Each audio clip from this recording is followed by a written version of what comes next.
City India news, महाराष्ट्रातील लोकप्रिय news channel.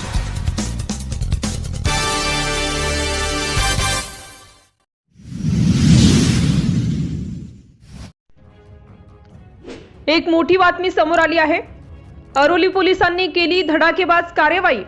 विनापरवाना रेती वाहतूक करणारे विना क्रमांक असलेले ट्रॅक्टर व ट्रॉली एक ब्रास रेतीसह एपीआय स्नेहल राऊत यांनी पेट्रोलिंग करताना गुप्त खबरीच्या माध्यमातून मौदा तालुक्यातील धर्मापुरी तांडा मोरगाव रेती भरलेले ट्रॅक्टर आढळून आले।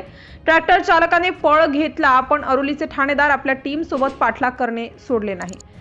मौका मिळताच चालकाने तांडा इथे रेती खाली करत होते, पण अरोली पोलिसांनी परिसर गाठून अज्ञात आरोपी चालक मालक यांचेवर विविध कलमान्वये गुन्हा दाखल केलाय।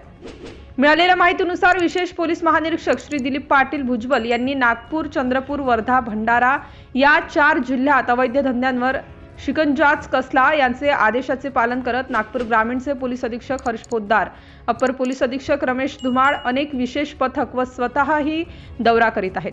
सदरची कार्यवाही पोलीस अधीक्षक, उपविभागीय अधिकारी रामटेक यांच्या मार्गदर्शनात यशस्वीरित्या सहाय्यक पोलीस निरीक्षक स्नेहल राऊत करीत आहेत। पण काही कर्मचारी वसुलीत व्यस्त। योग्य पुरावा श्री हर्ष पोद्दार यांना देण्यात येईल। सिटी इंडिया न्यूज करिता पूनम लांजेवार, नागपूर।